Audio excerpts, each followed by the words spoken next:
Srivasadi Gaur Bhakta Vrinda. Hare Krishna Krishna Krishna, Hare Hare, Hare Rama, Rama Rama, Hare Hare. Mukam karoti vachalam pangum langayate girim yat kripatamaham bande Shri Gurum Dinitarini Paramananda Madhava. So welcome all of you once again. And so why do we pray before we start any of these discussion on spiritual life? Any idea? Anybody would like to contribute? To give us mercy. Mercy of what? Mercy to chant. And what else? To invoke auspiciousness. To invoke auspiciousness. The seek blessings.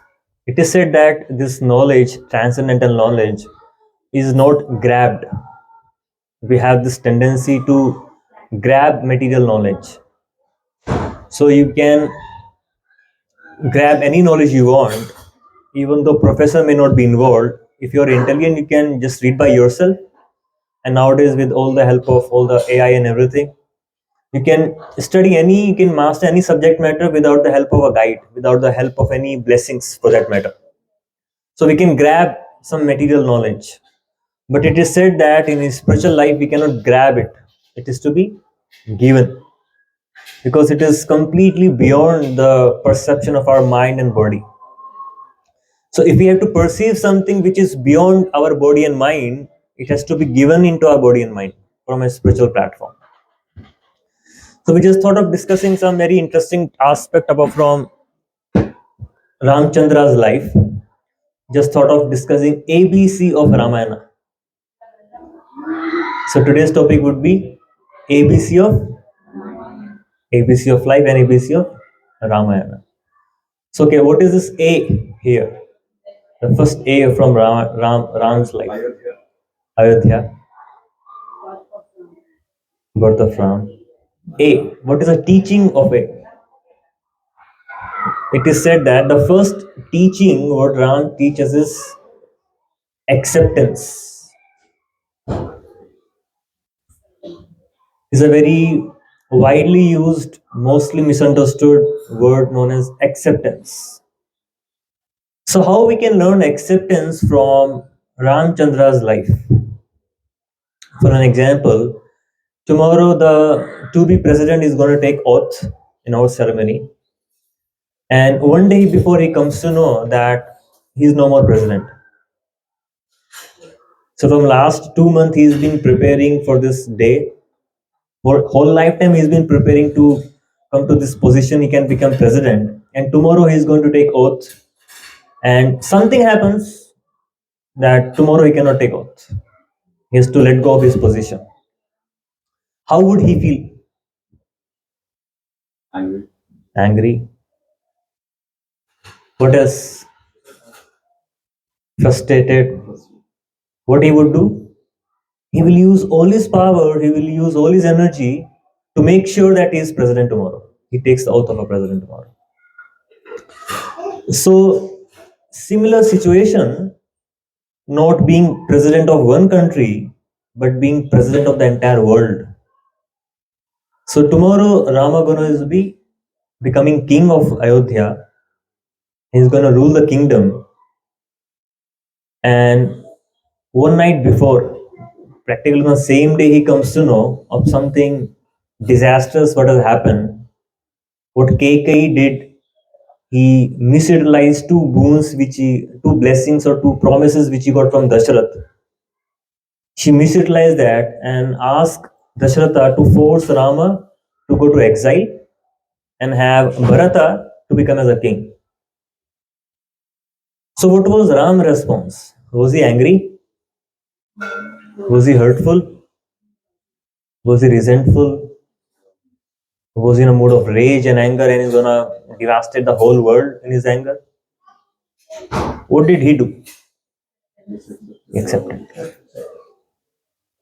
And he did not just accept it, he accepted wholeheartedly. Similarly, and if you see the Manthara was a lady who kind of did the poisoning of mind of Kekai. And because of that, Rama has to be exiled. So now let's imagine, and if you see the Kekai was the mother of Rama, right? Stepmother of Rama. So what is the function of Rama? What's the function of mother?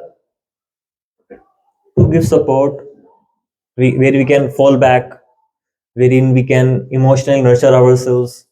So basically, all the support, all the sense of belongingness, my support system is my mother. And if my mother herself is ditching me and putting me into the walk of cactus and walk of thrones, what would my situation be like? Similarly, we also have lot of support system in our life. Somebody whom we trust upon, some situation. So mantra kind of people will always come in our life, and they will try to poison that support system, and that support system invariably will be broken down. And how would we feel? How does we feel? We feel angry. We feel very resentful. So two interesting thing: being angry and being able to forgive. Because Rama could easily forgive Mother Kekai, and it is not. It does not only remain there. So Rama becomes angry with Kekai. Not that she was sending him to exile, but and Rama feels that you don't treat me like your son. Because if you would have ever treated me like a son, you could have told me directly instead of torturing my father. I would have accepted it. You didn't have that trust that my son Rama will accept or will obey my order. So it was more hurtful to Rama than the decision of Kekai. And what did he say to Dasharatha? When Dasharatha was crying that I cannot let you see struggling in tribulations in the first life, then what did Rama say to him? He said, it is the life of my honor. It is my honor that I am able to save your words. In our lineage, nobody has broken their vow. Just to protect your vow, just to protect your respect, it's my honor to sacrifice my life. So he was not only accepting, he was kind of going one step behind, one step ahead. So what does we do generally? Do we accept and forgive? We become angry. So what is the cause which makes us angry? If you try to go more into the detail, what makes us angry? Ego, attachment, expectations. Anybody else? Why we become angry? Pride. How can it happen to me? Right? Attachment to that person, attachment to that situation. So if I have to summarize that in one word, all those things which you're mentioning is called resistance. If you take the antonyms of acceptance, it is resistance. You resist doing something, or you resist that situation to happen in your life. So because we resist, it kind of built up that friction and it makes us feel angry. So not only he could accept the situation, although he could accept others' mistake. Rama. So first lesson for all of us is acceptance of life situation, not resisting it, and being able to forgive, not feel that resentful that toward that person. There's a first learning, and we'll come to this point how we can develop it and all. We'll try to cover that point as well. Second level of acceptance, what Ramchandra had is acceptance of others' mistake. It was Kekai's mistake, so he accepted it. He even forgave Ravana, although he did a blunder of kidnapping Sita. So even it is said that being able to accept somebody else's mistake and being able to let go is a very powerful quality of having the fortitude of forgiveness. So what happened once Indra become crow, and when they were in exile in a forest area, this crow comes. Indra became crow. He comes and he hits the chest of Sita, and Ram becomes very angry. He becomes furious. How can he do this to my wife? Kind of disrespect toward his own wife, his own self, better half. He was ready to kill that crow. But that very moment, the crow understood the anger of Rama, and the crow fell at the feet of Rama. So what did Rama do? I will not forgive you. He did a blunder. He had so much of compassion in his heart that he could forgive even that crow. So similarly, second level of acceptance, what we can have in our life is being able to accept others person's mistake. So why are we not able to forgive somebody? Because still we are not able to digest what that person did to me. The digestion is not there. How being able to understand that everybody have their own weaknesses. Even I have my own weaknesses. So it is two way of acceptance. We can extend that acceptance of people and acceptance of people's mistake and acceptance of one's own mistake. So we have this syndrome known as perfectionist syndrome. Have you heard of it? Syndrome of being able to do perfect thing in all sphere of your life. How does it impact us? Okay, being able to do things perfectly is good, but how does it impact us negatively? Can we be perfect all the times? Or can somebody else be perfect all the time? So if it is no, then can we really accept our own mistake? Can we accept somebody else's mistake? That resistance we have in accepting my own mistake and accepting somebody else's mistake is to think that either I am Krishna or he is Krishna, or this there should be perfect justice to me. Being so short-sighted that we don't understand the acceptance of our own reality and acceptance of our own third level of acceptance. So we understood the acceptance of life situation, what life throws at us. So many mantras will come, our KKI, our support system will break. So being able to accept that, being able to accept other person's mistake, being able to accept one's mistake. So on what basis we can do that? On the acceptance of one's own karma. So once the Rama was sent to exile, then Lakshmana became even more furious. That our father has came in the sweat of lust of Mother Kekai. He is so attached to this mother, and because of that, because of this lady, he is letting you go to the exile. How can he do this? We'll fight against him. We'll do this. We'll use all our power. We'll use all our arrows and everything. We'll not let this Kekai rules our kingdom and Bharat rules our kingdom. Lakshmana was very furious. What did Rama say to Lakshmana? He said that we have to accept it because it's a part of will of providence. If you see, we are not trying to bring Rama is in our position because they are human being and Rama is Krishna's incarnation and Vishnu himself, supreme personality of Godhead. He is the one who has created the law of karma, and it was his plan to prevail that he was to go to exile so that Ravana could kidnap Sita, and later on he could kill Ravana and again come back to the kingdom again, rule the kingdom with a lot more peace and prosperity without any disturbance. That was his own plan, for that matter. So he accepted his plan and he did not change it, and he understood that there is higher thing which I have chosen for this life to for this particular pastime to perform. Similarly, the we cannot accept a perfect justice from people. We cannot accept perfect justice from situation because there is something higher which is functioning. That is law of karma. So acceptance of law of karma, acceptance that thing I am not the only doer.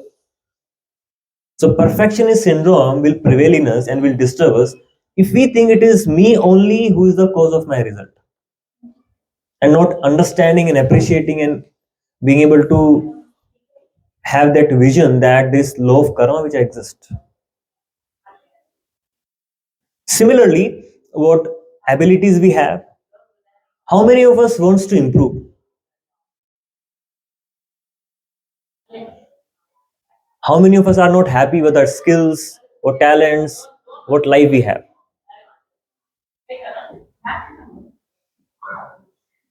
How many of us feel that I could have been more intelligent? Wish I could have been more intelligent. Wish I could have been more beautiful. Wish I could have been have this. Wish I could have had that.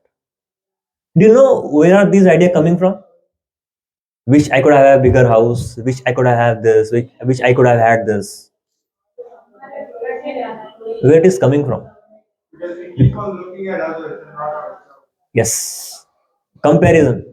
देखा देखी देखा देखी, ये तो एक बात है, लेकिन उसका भी कुछ और है, उसका भी कुछ और होता है वहां पे। वो क्या होता है कि we are not able to accept what we have in our life.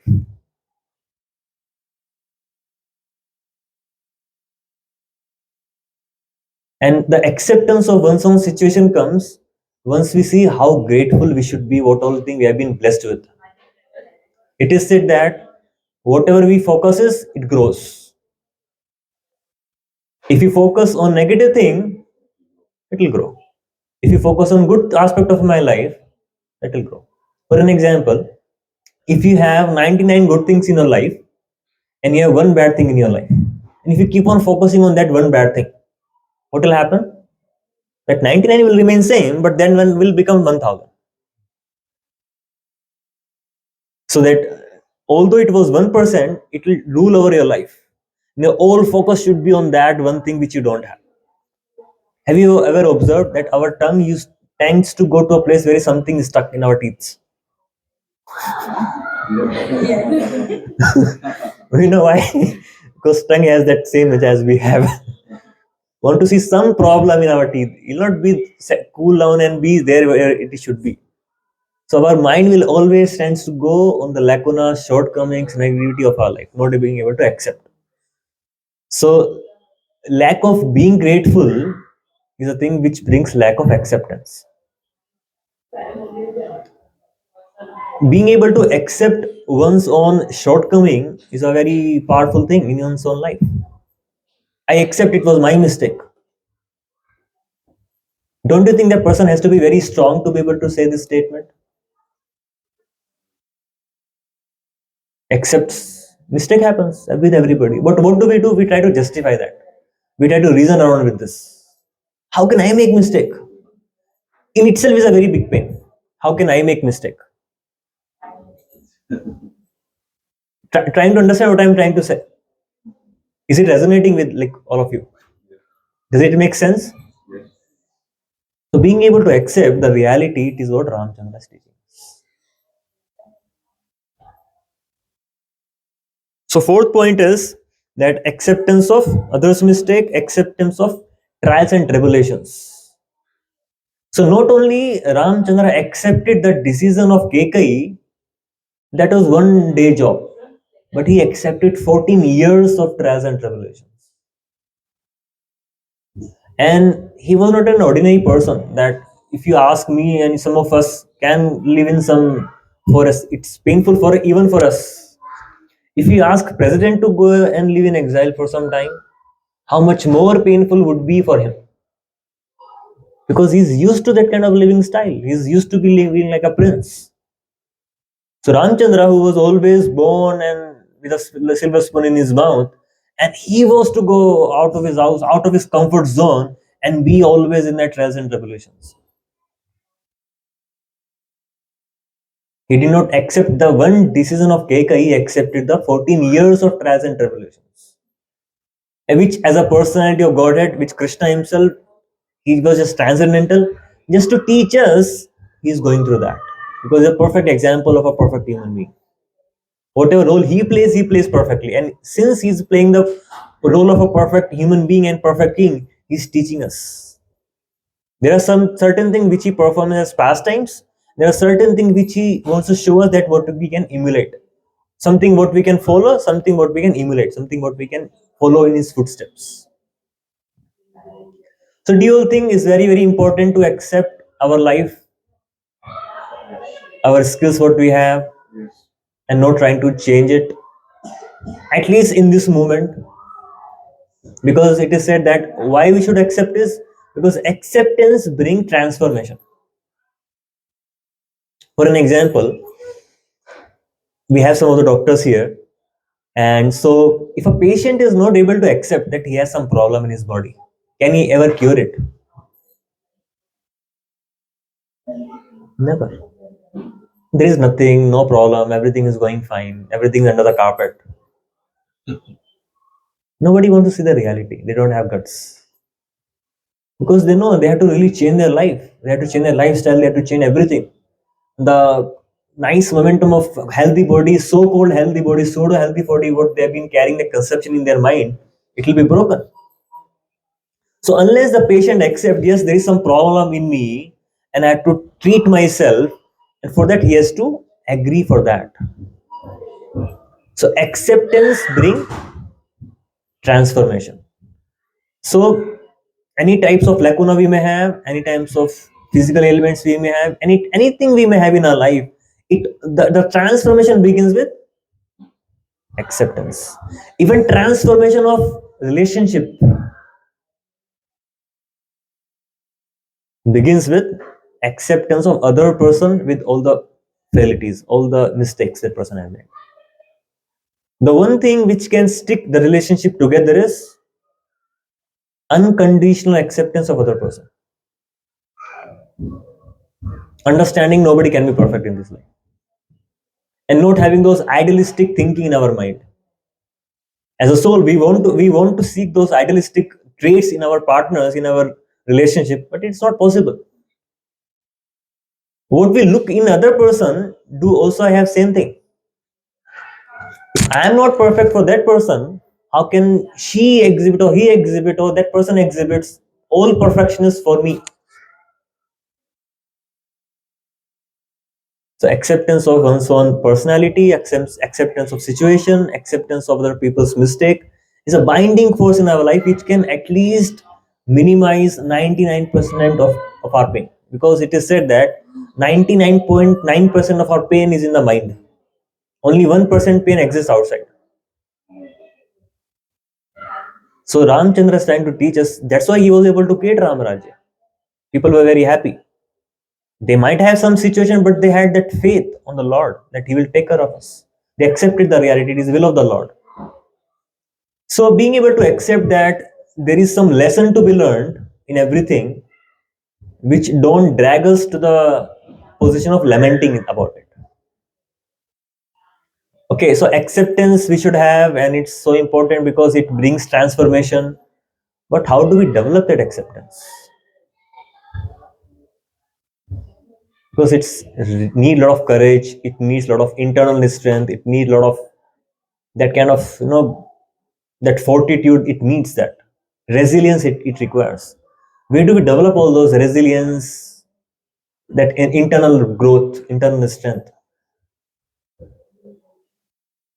Once what happened, there was a debate going on between Vashishta and Vishwamitra Muni. So they were discussing who is more powerful. Is Ram powerful or Ram's name powerful? The discussion was who is more powerful, Rama's name or Rama himself? Then Vashishta told it is Rama's name. Vishwamitra told no, it's Rama who is more powerful. So then they devise one plan. Let us see who is more powerful, Rama's name or Rama's. Then they devise one plan wherein they send Chandrabhanu, who is a king, to one uh, king. There was a king known as Chandrabhanu who was doing meditation, and Vishwamutri goes to his house uninvited as an invited guest. So then what happens is if a sage, if some priest come to our house, especially in those times, if you don't show proper courteousness, proper kind of respect, if he becomes offended, it's not good for us. He can curse us. Similarly, Vishwamitra Muni sees that this Chandrabhanu is not respecting me, he becomes offended, just for pastime sake. And he goes to Ramchandra. He says, see, I am your guru, and this person has disrespected me by not getting up and by not garlanding me, by not providing me whatever I want. So you should kill that person because I am your guru. So Rama says, yes, I'm going to kill this person. So meanwhile, Narad Muni comes to know what's going on here, and Narad Muni goes and tells to Chandrabhanu, see, this is what has happened. While you were meditating, Vishwamitra Muni came and he was very angry with you, and now Rama is behind you. So you have to be protected. You have to seek protection. Then he says, from where should I seek protection now? If Rama is behind me, I cannot seek protection from anybody. He says, okay, do one thing, go to Hanuman. Only he can protect you now. So this king go to Hanuman, and the condition is you should not tell who is your enemy unless you take that promise from Hanuman. Because if you say it is Rama who is going to kill you, then Hanuman will not protect you. Then he says, okay. Then he go to Hanuman. Then he says, okay, now you have come under my shelter. I take oath on Rama's name. I take oath on Rama's name that I will protect you. Now tell me who is behind you. And by the time he could tell, the entire army of Rama is behind and trying to kill Chandrabhanu. Since now Hanuman has taken the oath on Rama's name, he cannot backstab because it is a power of holy name of Krishna, power of holy name of Rama. Then he says, okay, I'm gonna teach them a lesson. Hanuman comes and kills all of them. Then seeing this, then Rama becomes, what is this? Entire army is being defeated. I myself have to go and kill this Chandrabhanu. Then Rama comes and he's standing with arrow in front of Chandrabhanu. And there comes Hanuman. No, he cannot kill him. Why? How can you, my devotee, how can you come in front of me and try to disturb me? Let me shoot arrow at you first before killing Chandrabhanu. Then entire body of Hanuman start reverberating with the name Rama, Rama, Rama, Rama, Rama, Rama. And each arrow which Rama was shooting, they were becoming into flowers. And now those flowers became a flower garland and it came into the neck of Hanuman. So then Vishwamutri Mani came, Vashishta came, and they explained, okay, it was because of that, we were just trying to perform this pastime to prove that Rama's name is more powerful than Rama himself. So it's not a small thing.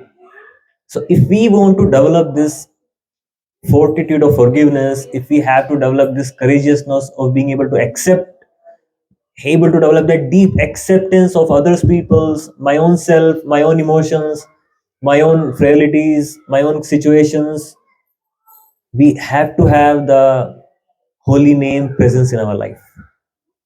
If we have the presence of holy name in our life, especially Ramchandra's name, Krishna's name, that is stringed as Hare Krishna Mahamantra, then you would see, you would have that courage, resilience, that strength that you could face any situation without being resentful, without being angry, and how you will be able to develop 100% acceptance of everybody in your life. So that is the first learning of acceptance. Okay, we discussed A, B. So do we have time to cover B and C? Or we should just wind up? Okay. So the B of Ramayana is, what is the B here? Okay. A for acceptance, B for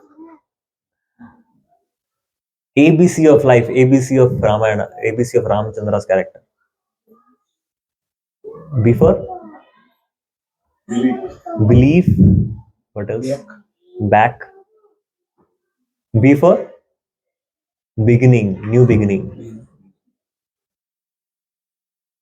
So not that, okay, everything is gone now, he's not going to come back. He came back. That's why he was born in Punarvasu Nakshatra. Punarvasu means Punarvas. He comes back. So what happens when thing doesn't go our way, our plan doesn't go our way, what do we think? We lose all our hopes. Now it is not going to work out. Now especially in hard time, what happens is it feels like my whole life is going to be like this. Isn't it? At least that feeling comes. It always is going to be like this. I'm always going to be bad. I'm a bad person. I did this mistake.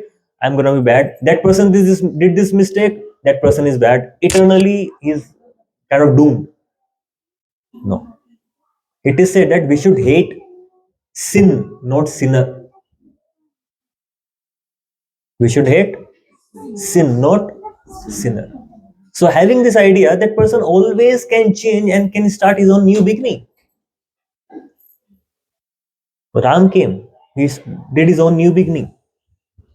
Similarly, if we have Rama's name in our life, he will give us ample opportunity, he will give us ample power and ample amount of strength so that we can revive, we can bounce back, we can come back with a much more strength. See, when Rama came back, he could rule the kingdom much more peacefully because there was no Ravana to disturb them. Similarly, Krishna has some purpose for our life and he wants to improve us. So that's why he will sometime make us through some of those trials, tribulations, difficulties, challenges, pain, this and that. But it is cleansing process. So once we come back and we are able to purify ourselves from all those difficulties, then what happens is we're able to have new beginning, much more with much more strength and with much more power. It is said that we may not be able to accept, understand other person's pain if we ourselves don't go through that pain. If we ourselves have never gone through that pain, we will never be able to have that empathy toward that person. So that is a quality which Krishna wants us to develop. Being compassionate, being empathetic, and being able to have that faith. So we are fearful that we will lose our life, but that fear should be converted to faith. So fear to anger to acceptance. Fear to anger to yes. So A, B, what is C here? C for compassion. See, it is said that once what happened, there was a